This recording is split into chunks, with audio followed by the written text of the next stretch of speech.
Hello বন্ধুরা, আশা করি সবাই ভালো আছেন। ইন্ডিয়ান ভিসা সম্পর্কে নতুন আরেকটি তথ্য নিয়ে হাজির হলাম। তো দেশের পরিস্থিতি সকলেই জানেন এখন বর্তমানে। তো আজকে কিন্তু অন্তর্বর্তী সরকার গঠন হবে, রাত 8টার পর শপথ গ্রহণ করবে এবং দেশের যে পরিস্থিতি সেই দিক বিবেচনা করে কিন্তু আপনার বাংলাদেশ ইন্ডিয়ান বর্ডারগুলো বন্ধ করা আছে, আপাতত বন্ধ আছে। শুধুমাত্র মেডিকেল ভিসাধারী যাত্রীরাই ভারতে প্রবেশ করছে, তবুও কিন্তু তাদেরকে অনেক যাচাই বাছাই করছে, তারা রাজনীতির সাথে কোনো জড়িত আছে নাকি সেই সব বিষয় নিয়ে যাচাই বাছাই করছে। তারপর কিন্তু মেডিকেল ভিসাধারীকে ইন্ডিয়ায় যেতে দিচ্ছে এবং ট্যুরিস্ট ভিসা বা অন্যান্য ভিসাধারীদের কিন্তু ইন্ডিয়া এই মুহূর্তে যেতে দিচ্ছে না, বর্ডারে থেকে ফেরত দিচ্ছে। আপনারা অনেকেই এই বিষয়টি নিয়ে প্রশ্ন করছেন যে এখন বর্তমানে ভারতে প্রবেশ করা যাচ্ছে নাকি। তো আপাতত সকল বর্ডারে কিন্তু আপাতত বন্ধ আছে অনির্দিষ্টকালের জন্য, সামনে হয়তো খুলতে পারে।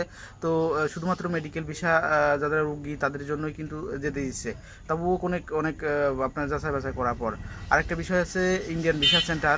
এই মুহূর্তে যারা এই পাসপোর্ট ডেলিভারি নেবেন বা পাসপোর্ট জমা দেওয়ার কোনো প্রশ্ন আসে না। ডেলিভারি যারা নেবেন তাদের মোবাইলে SMS-এর মাধ্যমে জানা দেওয়া হবে।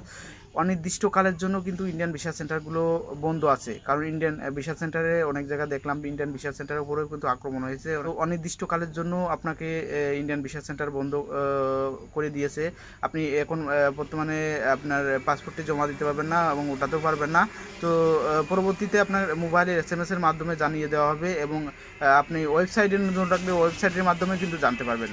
তো ইন্ডিয়ান ভিসা সেন্টারগুলো অনেকেই এই বিষয় নিয়েও প্রশ্ন করছেন যে এখন বর্তমানে অ্যাপয়েন্টমেন্ট ডেটা যাদের আছে তাদের কী অবস্থা। তারা অবশ্যই জমা দিতে পারবে না, কারণ অনির্দিষ্টকালের জন্য যেহেতু ইন্ডিয়ান ভিসা সেন্টারগুলো বন্ধ করে দিয়েছে, সেহেতু আপনারা মোবাইলে SMS-এর দিক লক্ষ্য রাখেন এবং ওয়েবসাইটেও পারলে চেক করেন। আরেকটা বিষয় আছে, আপনার বর্ডারেও কিন্তু এখন যেতে দিচ্ছে না, আপনি ফার্স্টেই বললাম। তো দেশের সার্বিক পরিস্থিতি বিবেচনা করে, কারণ বাংলাদেশের সাথে ইন্ডিয়ান সম্পর্ক বা এখন বর্তমানে যে পরিস্থিতি সেই দিক বিবেচনা করে নতুন করে আবার সব কিছু ঠিকঠাক না হওয়া পর্যন্ত এখন বর্তমানে সব কিছুই কিন্তু বন্ধ। কারণ ইন্ডিয়ার সাইড থেকে কিন্তু আপনার মৈত্রিক বা মিতালি যেসব ট্রেন চলাচল ছিল সকল ট্রেন কিন্তু বন্ধ করে দিয়েছে এবং আপনার মালবাহী গাড়ি যেগুলো ছিল বেনাপোল হয়ে আসছিল সেগুলোও কিন্তু আপাতত বন্ধ আছে। তারা কেউ ভারতে থেকে বাংলাদেশে আসছে না। তো যাই হোক, দেশের সার্বিক পরিস্থিতি যদি ভালো হয় তো আস্তে আস্তে সব কিছু স্বাভাবিক হবে। তো আজকে কিন্তু আপনার অন্তর্বর্তী সরকার কিন্তু গঠন হবে বা শপথ গ্রহণ করবে রাত 8টার পর। তো পরবর্তী হয়তো কিছুদিনের মধ্যে সব কিছু আস্তে আস্তে ঠিক হবে। তবে আগের মতন ইন্ডিয়ার সাথে বাংলাদেশের সম্পর্ক আর থাকবে না হয়তো, আশা করি।